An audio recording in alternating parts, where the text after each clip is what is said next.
Promutuelle Assurance est fière de collaborer à cette émission, mettant en lumière le savoir-faire des producteurs québécois. Faire valoir nos talents régionaux, c'est aussi dans notre nature. Bonne émission. Merci aux agriculteurs et aux artisans de cultiver la qualité et les saveurs particulières de notre terroir avec tant de talent et d'ingéniosité. Le regroupement des centres locaux de développement de la capitale nationale. Cette semaine à la Voix agricole. Nous sommes dans Charlevoix pour aller découvrir les bleuets sauvages chez M. Henri Aimé. Et également, nous allons découvrir le monde des abeilles pour le miel avec M. Jean-Marc Lavoie. Sur ce, je vous souhaite une bonne émission.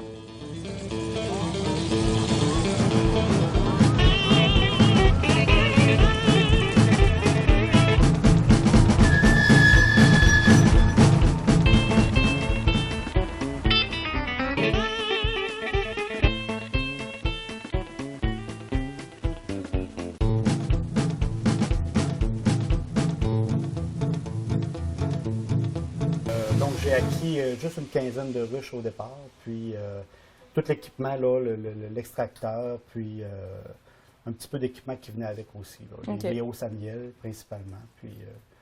Puis par la suite, ben, j'ai acheté moi-même du matériel supplémentaire. Là. Pourquoi avoir choisi le miel? Ben, c'est comme un coup de foudre, je dirais, parce que j'ai étudié quand même, j'ai travaillé dans toutes les espèces animales, puis j'ai toujours aimé travailler avec les animaux, avec la nature. Puis, c'est un moment donné, il y avait de mes amis, de mes collègues de travail qui me parlaient des abeilles, des personnes que je connaissais dans mon entourage, puis qui disaient que c'est quand même pas pire. Puis, j'ai essayé ça. Puis, j'étais supposé en acheter une, j'en ai acheté deux, sans le dire à mon épouse. Puis, j'ai amené ça chez nous. Puis, c'est ça. Après ça, M. Michaud, c'est là que j'ai fait sa connaissance. Il m'a vendu 2 ruches, puis il me disait « il dit, si tu veux apprendre à travailler avec les abeilles, je vais te le montrer. Viens avec moi tout l'été, de temps en temps, quand tu auras le temps, puis je vais te montrer à travailler avec ça. » Puis, fait que là, je m'en vais, puis régulièrement, j'allais passer une journée par fin de semaine avec lui, puis dans les abeilles. Puis il me montrait son doigté là-dedans, puis comment travailler avec ça. Puis après ça, il disait « il dit, en fait, compte, je savais pas que tu étais bon comme ça. Il dit, tu as ce qu'il faut pour travailler dans les abeilles. » Puis fait que là, moi, ça m'a encouragé. Il disait toujours qu'il était à la recherche de quelqu'un pour acheter ça parce qu'il était rendu sur la fin, là, il voulait prendre sa retraite réellement. Puis, mais moi, dans mon esprit d'entrepreneur, vu que j'ai étudié là-dedans, en gestion d'entreprise agricole, j'ai toujours voulu avoir mon entreprise. En dedans de moi, là, ça mijotait, ça disait pourquoi pas les abeilles? Pourquoi pas les abeilles? Puis, à l'automne 2012, c'est ça, j'ai décidé je suis arrivé et j'ai dit je serais prêt de Donald à acheter ton entreprise. Puis lui, il était ravi de ça. Ben oui. Ça lui a fait plaisir, c'est ça. On peut voir là, ça, là, c'est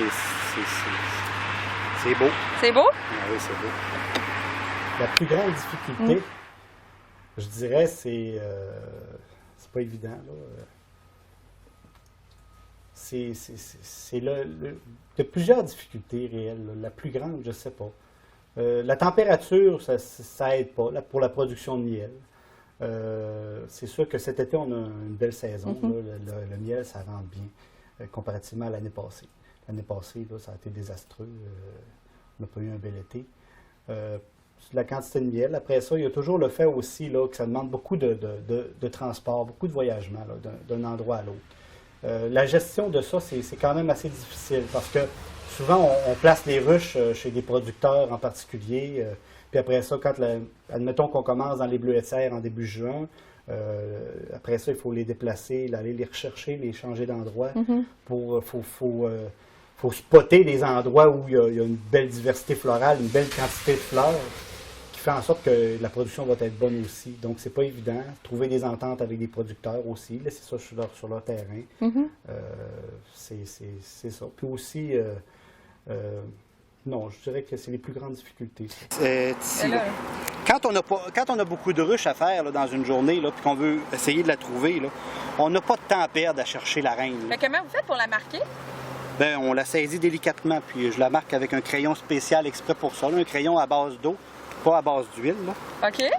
C'est des crayons faits pour ça. Sa petite mère. Elle, c'est la mère qui pond 2000 œufs par jour. En tout cas, 1500 à 2000. Oui, elle est vraiment plus longue. Ça prend, pour faire une reine, il faut que les ouvrières sélectionnent un œuf ou une larve de moins de 3 jours d'âge. Puis ils bâtissent autour de ça une cellule royale. Puis ils la nourrissent exclusivement de gelée royale pendant... Puis le fait d'avoir changé son alimentation par rapport aux autres larves, pendant ces 3 jours-là de vie. Mais la gelée royale, c'est quoi? Ça vient d'où? C'est sécrété par des glandes au niveau du pharynx, je crois. De l'abeille? Oui, des glandes hypopharyngiennes, je crois. Mais c'est ça. Puis ils sélectionnent un œuf, puis après ça devient... juste cette alimentation-là va décider que ça va faire une reine, puis qu'elle va avoir une espérance de vie de 5 à 7 ans là, dans la nature. Mais en réalité, là, nous, on les garde 2 ans, parce qu'après 2 ans, elle commence déjà à produire moins de phéromones, donc elle garde moins la colonie soudée.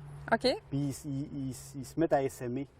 Puis l'essaimage, c'est naturel, c'est leur façon de se reproduire. Mais nous autres, les apiculteurs, on essaie de le contrôler un petit peu.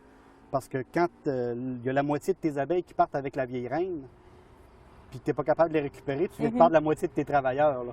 Puis qu'est-ce qu'a fait la reine exactement dans la ruche? La reine, elle, son rôle, c'est seulement de pondre. Elle ne fait que pondre. Elle assure la survie de la ruche par la ponte. La reine n'est même pas capable de s'alimenter toute seule, c'est les ouvrières qui la nourrissent. Il faut qu'elle ponde, elle peut pondre jusqu'à 2000 œufs par jour.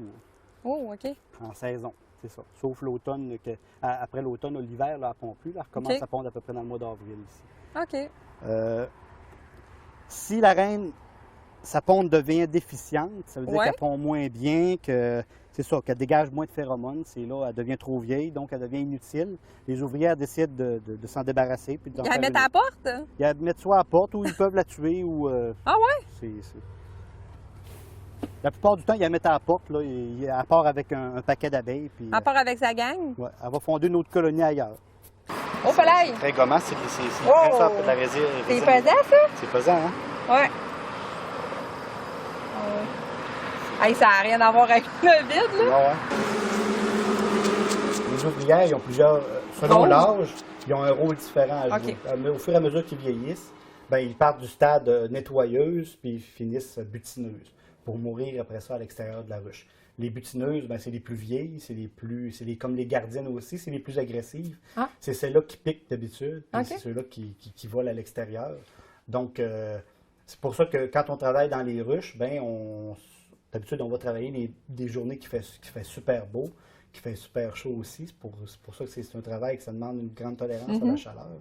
Puis, parce qu'on n'est pas dérangé par les butineuses qui sont agressives. Parce qu'elles sont parties, là. Oui, elles sont parties, ils travaillent, là, ils pensent juste à rentrer du miel. Mais si, justement, une journée comme aujourd'hui, c'est un petit peu pluvieux, qu'il y avait apparence de nuages, des orages qui s'en viennent, c'est sûr que les butineuses sont plus proches de nous autres, puis c'est plus facile de se faire piquer. Pour considérer une ruche en elle-même, la quantité entière d'abeilles, comme un animal. Une ruche, c'est un animal, ça a son tempérament, ça a son attitude. Je vais travailler dans une ruche qui peut être très douce, je vais la reconnaître, je vais dire celle-là, je le sais, elle est douce, il n'y a pas de problème. Puis je vais arriver avec une autre que je sais, elle est plus agressive, puis j'ai de la difficulté à aller jusqu'au fond de la ruche, puis à travailler dedans. C'est ça. C'est vraiment là, chaque ruche a son tempérament, son caractère, puis on vient qu'on les connaît. Ouais. Dans une ruche, il y a 3 types d'abeilles principalement. Il y a la reine qui est plus longue, qui sert juste à pondre. C'est son rôle de pondre, puis de dégager aussi une odeur pour maintenir la colonie soudée ensemble. Après ça, tu as les ouvrières qui, eux autres, font tout le travail. Puis tu as les faux bourdons, les mâles, qui, eux autres, servent uniquement à féconder une jeune reine éventuelle si la vieille reine décidait de partir ou qu'elle mourait ou qu'il arrivait un problème. C'est pour ça qu'ils sont dans la ruche, eux autres. Exactement. Ils servent juste à féconder, ils servent à rien d'autre. Ils ne sont même pas capables de s'alimenter tout seuls. Ça prend absolument les ouvrières qui vont les alimenter, qui vont les accepter dans la ruche jusqu'à l'automne. Puis après ça, c'est fini. Ils vont les laisser à l'extérieur. Puis les faux bourdons vont tout mourir. Donc, une fois qu'on a récolté nos cadres de miel, là, il faut les extraire. Donc, on voit le miel, là, il est pris, il est emprisonné dans de la cire. Les opercules de cire, là, on voit les cellules, là. Ils sont tout operculés, c'est-à-dire qu'ils sont capés avec une couche de cire. Donc, avec un couteau chauffant, je prends un couteau chauffant parce que ça va plus vite, ça travaille mieux. OK.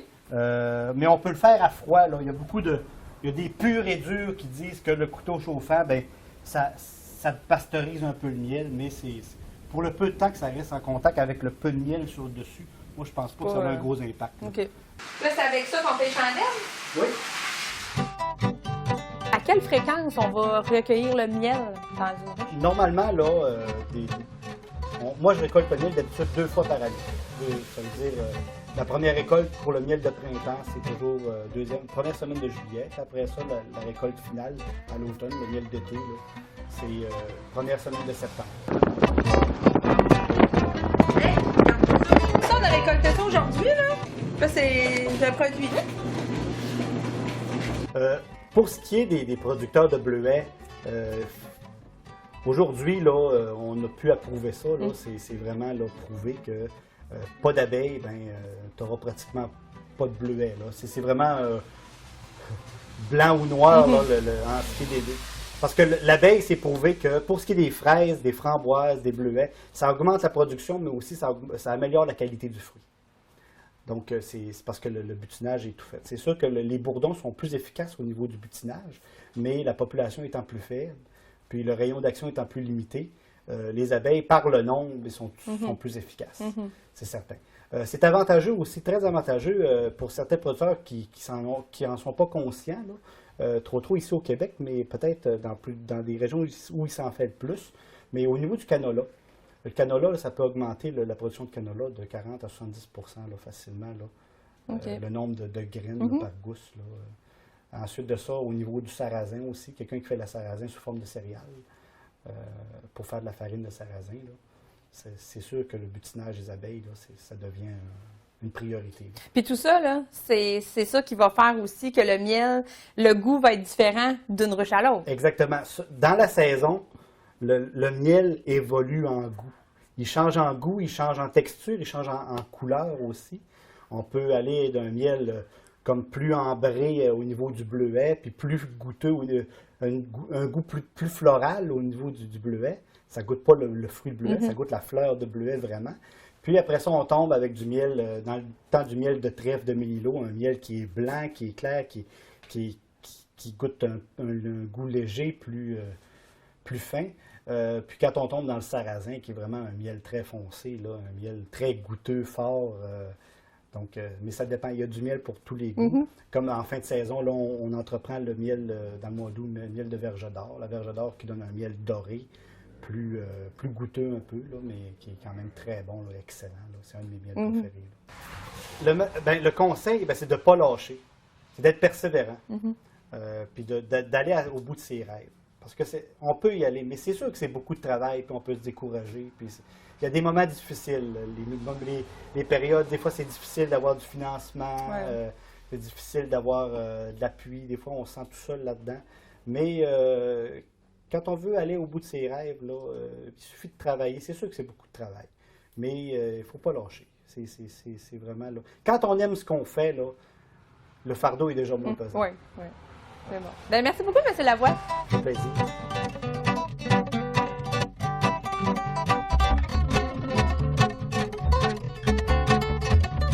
Qui complète l'émission de La Voix agricole. Merci d'avoir été des nôtres et merci également à nos deux invités de cette semaine, M. Henri Aimé et également M. Jean-Marc Lavoie.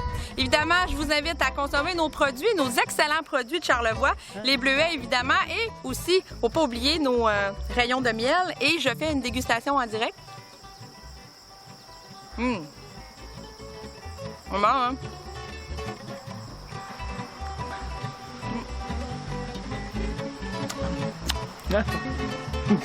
Encore?